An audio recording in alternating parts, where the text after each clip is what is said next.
Olá, tudo bem? Sejam todos bem-vindos mais uma vez ao nosso seminário teológico. Estamos na disciplina Teologia Sistemática e na sistemática a sistematização, a organização de diversos temas. Hoje entramos no tema Teontologia. Teonto vem de Theos, que é Deus. Logia vem de conhecimento ou estudo. Portanto, é o estudo, o conhecimento a respeito de Deus. Estamos na parte 2. Na parte 1, o professor Rafael trabalhou os atributos de Deus, os comunicáveis e incomunicáveis, aqueles que ele compartilha conosco, aqueles que ele não compartilha conosco. Falou também sobre a apologética, que é a defesa da fé. Como é possível nós crermos na Bíblia também a partir das evidências da razão. Nessa parte 2, nós vamos falar sobre o ser de Deus. Como Deus se revela na Bíblia Sagrada, quais são os seus atributos, quais são os seus nomes, qual é a criação de Deus, a criação tanto natural, visível, quanto a espiritual, a criação invisível, anjos e demônios, e como Deus se revela como um Deus trinitário.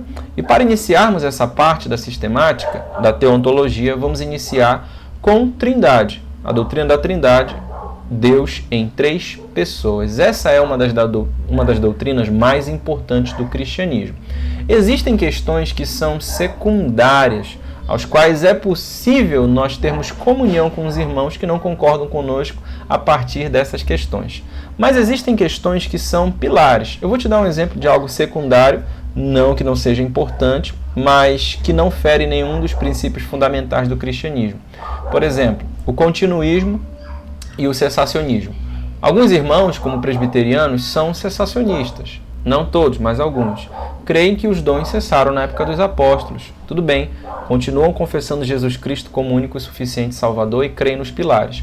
Alguns irmãos são calvinistas, outros são arminianos. Continuamos tendo comunhão. Agora, algumas pessoas negam a divindade de Cristo. Algumas pessoas negam a ressurreição dos mortos, negam o céu, negam o inferno, negam um juízo final, negam o nascimento virginal. Jesus era apenas um profeta. Deus não é um Deus trinitário. Quanto a esses, a palavra de Deus diz que nós não deveríamos ter comunhão, nem sequer sentarmos com esses que promovem divisões. A nossa comunhão está para com aqueles que têm a mesma fé que nós. E uma das doutrinas fundamentais da nossa fé é a doutrina da Trindade. Um único Deus, não cremos num politeísmo que se manifesta, que subsiste em 3 pessoas, o Pai, o Filho e o Espírito Santo, que são demonstrados em diversos textos do Novo Testamento e do Antigo Testamento também. Em primeiro lugar, precisamos compreender que a Trindade é uma doutrina suprarracional. Como assim? Ela está acima, ela está além, está supra ao nosso intelecto. Na razão natural, 1 mais 1 mais 1 é igual a 3. Na razão supranatural, 1 mais 1 mais 1 é igual a 1. Então, apenas um Deus, mas ao Pai, ao Filho e ao Espírito Santo. Como compreender isso a partir do intelecto? Está supra ao nosso intelecto.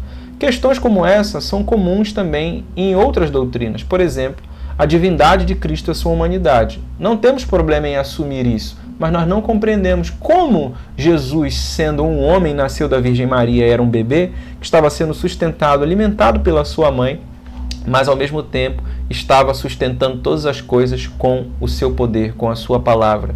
Como, sendo um homem, ele morreu na cruz, mas ao mesmo tempo Deus nunca morre, apenas a natureza divina de Cristo morreu. Então são questões, chamamos de antinômio, que parecem se contradizer, mas na realidade não se contradizem. Elas estão para além do nosso intelecto, mas são reveladas. Nem tudo aquilo que nós iremos obedecer, nós devemos compreender.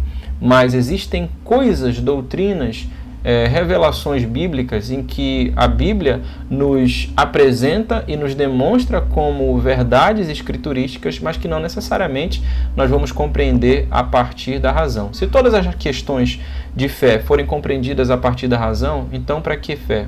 Para que acreditar se eu preciso de explicação para tudo? Isso não é fé, isso é ciência. E a Bíblia não é ciência, a Bíblia é fé. O uso de Trindade, pela primeira vez, foi registrado no século II, a partir de um pai da igreja, que é Tertuliano.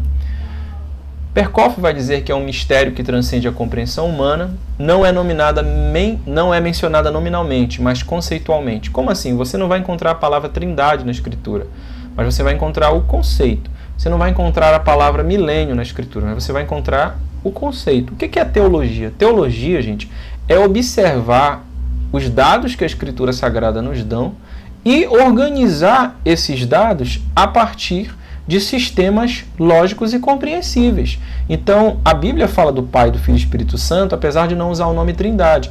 Então, a teologia ocupa, assim, organizar isso numa percepção didática, numa percepção racional, e vai dizer, essa é a doutrina da Trindade. Essa é a doutrina da união hipostática, da divindade e da humanidade de Cristo. O que a Bíblia fala sobre os últimos tempos? Isso é escatologia, organiza os dados. Isso não é errado.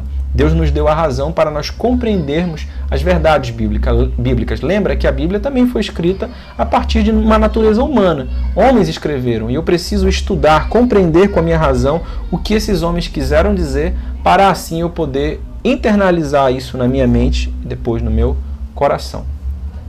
Então, uma ilustração que vai nos ajudar a compreender a Trindade. Aqui diz, o Pai não é o Filho. O Filho não é o Espírito Santo não é o Pai. São pessoas distintas, mas o Pai é Deus, o Filho é Deus, o Espírito Santo é Deus. Portanto, são pessoas diferentes. O Pai não é a mesma pessoa que o Filho. Lembra, o Filho estava sendo batizado, o Pai estava falando e o Espírito estava descendo como pomba. Então são pessoas distintas, batizando em nome do Pai, do Filho e do Espírito Santo. Se fossem uma única pessoa, por que não mencionar batizando em nome de Deus? Não, batizando em nome do Pai, do Filho e do Espírito Santo, que são três pessoas distintas, mas há um único Deus, porque nós não cremos no politeísmo. Deus existe eternamente como três pessoas, Pai, Filho e Espírito Santo. E cada pessoa é plenamente Deus, e existe um só Deus.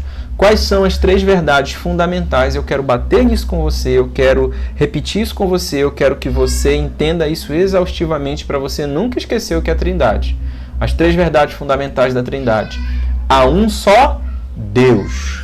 Deus é três pessoas. Cada pessoa da Trindade é plenamente Deus. Como assim? Só há um Deus. Não cremos em três deuses.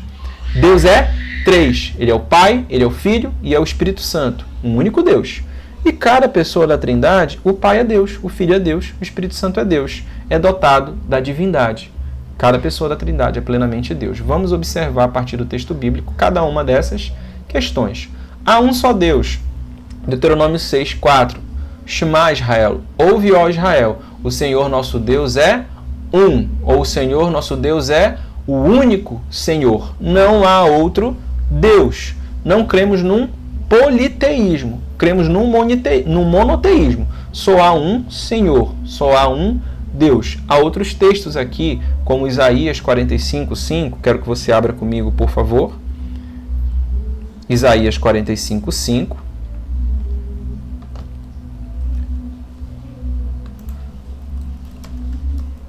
Que diz: Eu sou o Senhor e não há outro. Além de mim não há Deus. Romanos 3,30.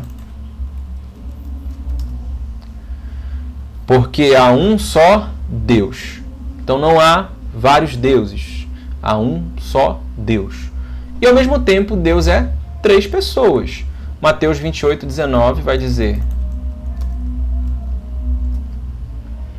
Portanto, vão e façam discípulos de todas as nações, batizando-os em nome do Pai, do Filho e do Espírito Santo. Três pessoas mencionadas, não uma única pessoa. Ou até mesmo outros textos que falam sobre essas três pessoas. Podemos citar aqui Judas 20 e 21.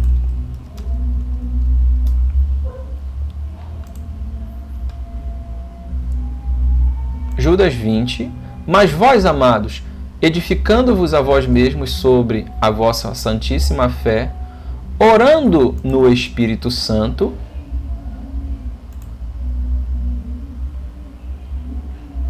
conservai-vos a vós mesmos no amor de Deus, esperando a misericórdia do nosso Senhor Jesus. Então, orando no Espírito Santo, conservai-vos a vós mesmos no amor de Deus, que é o Pai, esperando a misericórdia do nosso Senhor Jesus. As três pessoas. Por que existem três menções de 3 pessoas. São manifestações, como algumas correntes teológicas foram dizer na antiguidade, e alguns ainda dizem não. Eram manifestações. Uma hora era o Pai, outra hora era o Filho, outra hora era o Espírito, mas era a mesma pessoa. Se são manifestações de uma mesma pessoa, por que essas 3 manifestações são mencionadas paralelamente? Ora, Deus já se manifestou de várias formas. Deus já se manifestou numa sarça ardente. Deus já se manifestou no anjo do Senhor. Por que não é mencionado aqui? Em nome do anjo do Senhor, em nome da sarça ardente, em nome do Pai, em nome do Filho, em nome do Espírito Santo, todas as manifestações. Porque não são pessoas. Pessoas quanto à Trindade são o Pai, o Filho e o Espírito Santo, que são destacados aqui.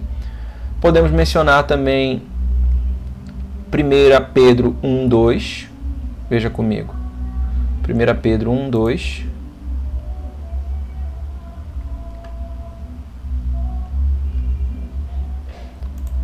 Pedro 1:2 diz: Pedro, apóstolo de Cristo Jesus Cristo, aos estrangeiros dispersos no Ponto, Galácia, Capadócia, Ásia e Bitínia. Agora entra. Eleitos segundo a presciência de Deus Pai, em santificação do Espírito, para a obediência à aspersão do sangue de Jesus Cristo. Então é uma percepção teológica obtida a partir dos textos bíblicos. Qual é o papel da teologia? Analisar os textos bíblicos e organizar as informações. E não organizar as informações e depois olhar os textos bíblicos. Ela parte, a priori, da Bíblia para a organização. E não a partir de suas próprias ideias tenta encontrar as verdades bíblicas. A teologia sensata, séria e feita com cautela, como no caso a teologia da Trindade, é feita dessa forma. E ao mesmo tempo, cada pessoa da Trindade é plenamente Deus. Então vamos lá, há um só Deus, somente um Senhor. Deus é 3, e não somente isso, cada pessoa da Trindade é Deus. Então o Filho é Deus, o Pai é Deus e o Espírito Santo é Deus. O Espírito Santo não é um poder, uma força, o Filho não é inferior ao Pai e o Pai é o próprio Deus. João 1:1 diz, no princípio era o Verbo estava com Deus e o Verbo era Deus. Jesus é chamado de Deus. Hebreus 1:8 diz, mas acerca do Filho de Jesus, o teu trono, ó Deus, é para todo sempre. O teu trono, ó Deus. Tito 2:13 vai dizer sobre aguardarmos a manifestação do nosso grande Deus e Salvador Jesus Cristo. Romanos 9:5 nos diz a respeito da nação de Israel, deles vêm os oráculos de Deus, os patriarcas, deles é o culto e as promessas, e deles descende o Cristo segundo a carne, o qual é Deus eternamente sobre todos. Amém. Então Deus é chamado, o Filho é chamado de Deus. O autor aos Hebreus vai dizer que ele é a exata expressão do ser de Deus. E Colossenses 2:9 diz que nele habita corporalmente toda a plenitude da divindade. O que é isso? Se toda a plenitude da divindade habita em Cristo, não falta nada. Ele é o próprio Deus. O Pai é Deus, isso é lógico, desde Gênesis 1 até Apocalipse. E o Espírito Santo é Deus. Atos capítulo 5, na narrativa em que Pedro confronta Ananias e Safira, o Espírito Santo vai ser chamado de Deus. Veja lá, Atos capítulo 5, versículo 3.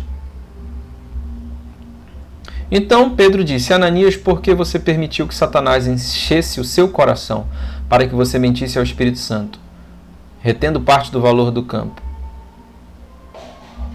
Não é verdade que conservando a propriedade seria sua e depois de vendida o dinheiro não estaria em teu poder? Porque você decidiu fazer uma coisa dessas. Você não mentiu para os homens, mas para Deus. Mentir ao Espírito Santo é mentir a Deus. O Espírito Santo é o próprio Deus. Diversos textos aqui que vão falar sobre atributos de Deus no Espírito Santo. Ele é onipotente, ele é onipresente, ele é onisciente. Para onde fugirei do teu espírito? Para onde me ausentarei da tua face? Do teu espírito. Se subo aos céus, lá estás. Faça a minha cama no mais profundo abismo, lá estás. O Espírito de Deus estava presente na criação. No princípio criou Deus os céus e a terra, Bereshit bara Elohim. E o Espírito de Deus pairava sobre a face das águas. O Filho estava presente na criação. Diz que nele, por meio dele, todas as coisas foram criadas. O Filho é Deus. O Espírito também estava presente na criação. Ele pairava sobre a face das águas. E o Pai estava dando a ordem de comando. Também é o próprio Deus. Então, o Filho é Deus, o Espírito Santo é Deus, o Pai é Deus. São 3 formulações acerca da Trindade. Há um só Deus, Deus é 3 pessoas e cada pessoa da Trindade é plenamente Deus. Depois de analisarmos isso, a verdade correta, nós vamos analisar aqui então as controvérsias históricas que surgiram no primeiro século para a compreensão das 3 pessoas, para a compreensão da revelação divina. Lembra, nós estamos falando de um cristianismo incipiente. Então os primeiros cristãos são judeus. E o monoteísmo é uma verdade muito cara a eles. Lembra que eles foram para o cativeiro na Babilônia, eles sofreram diversas consequências por causa do pecado da idolatria. Deus diversas vezes os castigou. Então você vai ver que depois do cativeiro babilônico, quase a gente não tem relatos de idolatria no Novo Testamento, na Bíblia. Não vamos ter, não conheço nenhum relato de problemas com idolatria depois do cativeiro babilônico. Depois ali do livro de Esdras e Neemias, de 2 Crônicas. Mas, quando os judeus se convertem ao cristianismo e percebem que Jesus é o próprio Deus, ele é o Messias enviado, eles estão tentando resolver isso sem que eles firam o princípio do monoteísmo, do Shema Israel, ouve, ó Israel. Então algumas tentativas foram levantadas, mas tentativas que acabaram desconfigurando a divindade ao invés de analisá-la de forma adequada, o que vai acontecer somente no Concílio de Nicéia, creio que guiado pela inspiração divina, pela soberania, pela mão da providência de Deus, que vai dar origem ao conceito correto que é apresentado na Bíblia a respeito da teontologia. O primeiro é o monarquianismo. Vamos lá. O monarquianismo surgiu no século 2 e 3 depois de Cristo. O monarquianismo vem de monarca. O que é monarca? É um rei, é um principal, é um líder. Então, para o monarquianismo, há um único monarca, que é Deus. E esse Deus, ele se manifesta. Então, veja a palavra manifestação. Geralmente, essa palavra manifestação ela vem carregada de algum sentido inadequado. Então, ele é um Deus que se manifestou na criação como Pai, se manifestou na redenção como Filho, e se manifesta na era da Igreja como Espírito Santo. Como tem gente que defende isso? É um único Deus e não são 3 pessoas distintas. Ele se manifesta de várias formas. Então, ele nega a diversidade para afirmar a unidade. Existe apenas um monarca absoluto que não é de fato 3 pessoas, mas uma única pessoa que se revela de modos diversos. Foi ensinado por Noeto de Esmirna e é chamado de monarquianismo e também de sabelianismo, porque Sabélio foi um pregador que popularizou esse ensino. Esse monarquianismo, ele fere o princípio da diversidade das pessoas, fere a Trindade, porque a Bíblia nos informa Deus enquanto Deus trinitário, como Pai, como Filho e como Espírito Santo, batizando-os em nome do Pai, do Filho e Espírito Santo. O Pai estava ali falando ao Filho, esse é o meu Filho amado, no qual me comprazo. O Filho estava sendo batizado e o Espírito desceu em forma de pomba. Se são manifestações, como nós podemos compreender essas manifestações acontecendo ao mesmo tempo, de forma paralela? Se são manifestações, por que todas as manifestações não são mencionadas quando as 3 pessoas da Trindade são mencionadas? O Pai, o Filho e o Espírito Santo, como no caso do batismo, como no caso do prólogo do livro do apóstolo Pedro, como no caso de Judas e de outras epístolas que falam dos 3. Por que todas as manifestações não são mencionadas? Não são manifestações. O Pai, o Filho e o Espírito Santo existem desde a eternidade. Lembra de Gênesis? Façamos o homem. Por que façamos? Porque há uma pluralidade de pessoas. Desçamos para ver o pecado de Sodoma e Gomorra. Lembra do texto de Gênesis, acho que é capítulo 15, quando Abraão ele recebe a visita de Deus. E Deus aparece ali, o Senhor, o termo utilizado é Yod-He-Vav-He, o tetragrama, que significa Yahvé, eu sou, e viu o Senhor. E quando ele vê o Senhor, quem que aparece? 3 pessoas. O Pai, o Filho e o Espírito Santo. 2 vão destruir Sodoma e Gomorra e continuam sendo chamados de Yod-He-Vav-He. Continuam sendo chamados de Senhor.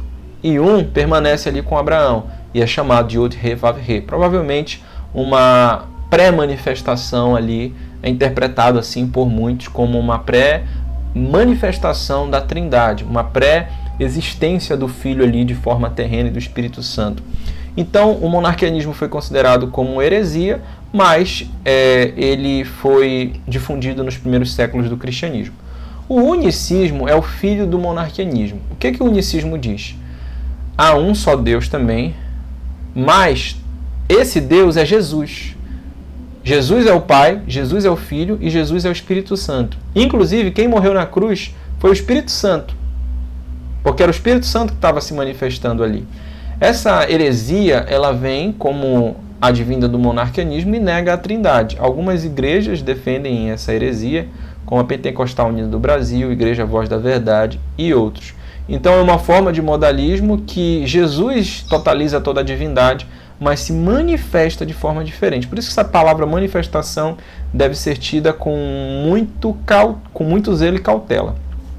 E a terceira heresia, que é a mais antiga, provavelmente, na realidade uma das mais antigas e uma das mais perigosas para o cristianismo no século I, foi o arianismo.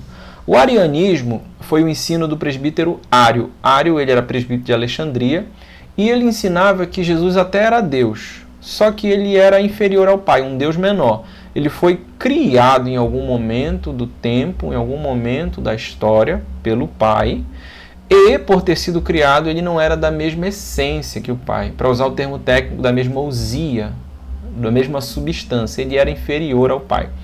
E Ário estava ensinando isso no Império Romano, e Alexandre, que era o bispo de Alexandria, foi contra a sua posição. Ele ensinou, não, Jesus é da mesma essência, ele é o próprio Deus encarnado no Novo Testamento. Então, por causa dessa controvérsia, o imperador Constantino convocou o concílio de Nicéia. O que é um concílio? Um concílio é a reunião de todos os representantes da igreja conhecida no mundo. Então, o concílio de Nicéia, ele serviu para resolver especificamente, principalmente, essa questão da divindade do Filho. Jesus é diferente do Pai? Ele é menor que o Pai ou não? Ele é igual ao Pai, é da mesma essência, da mesma substância que o Pai, para usar os termos gregos que são utilizados filosóficos dentro daquela leitura. Lembra? Estamos falando de um cristianismo que está no momento incipiente ali. E a fé, a ciência que era corrente na época era a ciência da filosofia. Então, questões bíblicas, elas são abordadas a partir do método que eles tinham disponível na época, que era a linguagem filosófica. Então, termos como essência, como substância, vão ser usados para interpretar os textos bíblicos. E Ário vai ensinar que Jesus era inferior ao Pai. Tamanha era essa controvérsia que Eusébio de Cesareia, um historiador, vai dizer que você não conseguia andar no Império Romano, na feira, sem que ele perguntasse, Jesus Cristo é Deus ou é homem, né? Hoje em dia perguntam quem que saiu do Big Brother. Então o assunto da antiguidade era mais teológico. E em 325, esse concílio de Nicéia, em que as duas posições vão ser debatidas, o arianismo é considerado como heresia, Ário é isolado, né? Mandado para o exílio, exilado, e a posição da divindade de Cristo vai ser atestada ali, documentada no Credo de Nicéia. Por isso que existe o Credo de Nicéia, que defende a divindade do Filho.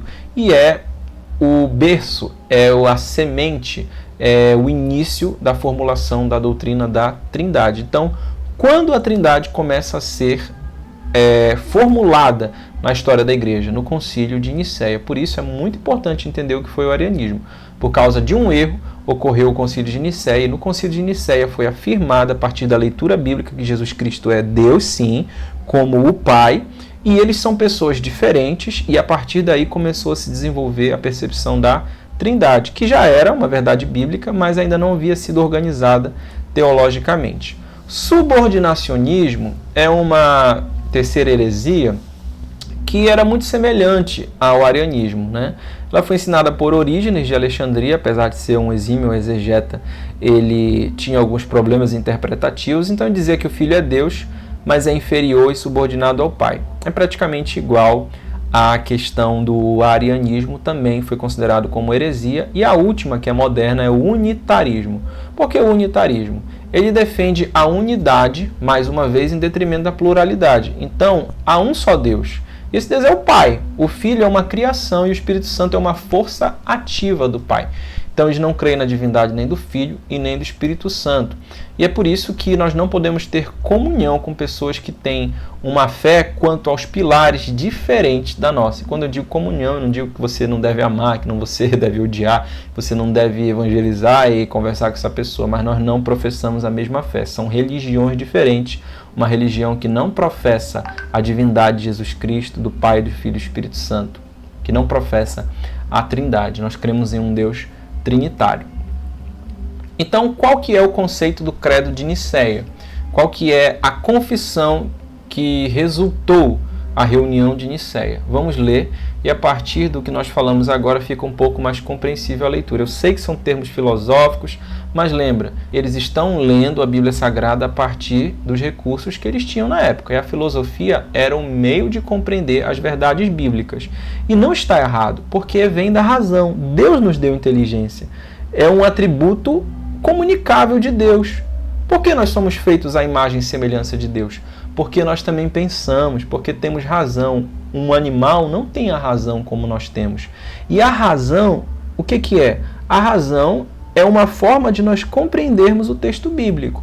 O texto bíblico, ele é um texto divino, mas ele também é um texto humano. Falamos sobre isso. Tem dupla natureza. Por quê? Foi escrito por homens, com uma linguagem humana, num contexto humano. E somente a partir da linguagem, da razão humana, conseguimos compreender o que é humano do texto. Senão, conseguiríamos ler o texto a partir da revelação e da oração somente. Mas ali hebraico, ali grego, precisamos estudar para compreender. Então a razão é uma forma de olhar esses textos e a filosofia é um recurso utilizado para isso, especialmente na antiguidade. É importante conhecer um pouco de filosofia para conhecer a história do cristianismo. Então, a partir da razão, os pais da igreja, os teólogos da patrística, no Concílio de Nicéia, vão olhar para os textos bíblicos e vão dizer, com termos filosóficos, que Jesus é da mesma essência que o Pai, que Ele é Deus, que Ele é da mesma substância, da mesma usia que o Pai, e em momento algum foi criado, mas Ele é eterno. Então, o que diz o Credo de Nicéia?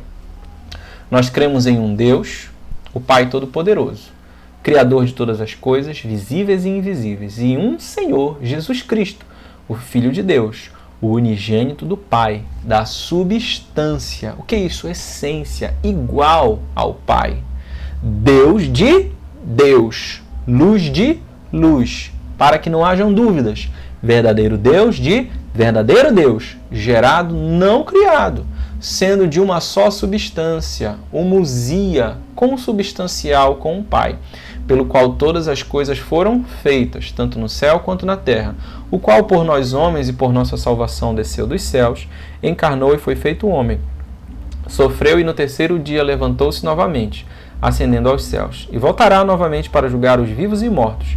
E nós cremos no Espírito Santo, olha aí, a semente da Trindade. E quem quer que seja que disser que houve um tempo que o Filho de Deus não era, ou seja, que não era eterno, ou que antes de ser gerado ele não era, ou que ele foi feito de coisas de que ele não era, ou que ele era diferente substância ou essência, ou que ele é uma criatura ou sujeito a mudança ou conversão. Todos que dizem assim, a Igreja Católica Apostólica o anatematiza, o amaldiçoa. Então, aqui uma afirmação categórica a respeito da divindade de Jesus, a respeito do Pai, do Filho e do Espírito Santo, como pessoas distintas, mas dotadas da mesma divindade. Então, o que eu preciso que você compreenda a respeito de todas essas informações quanto à Trindade? 3 informações principais, fundamentais. Novamente, há um só Deus.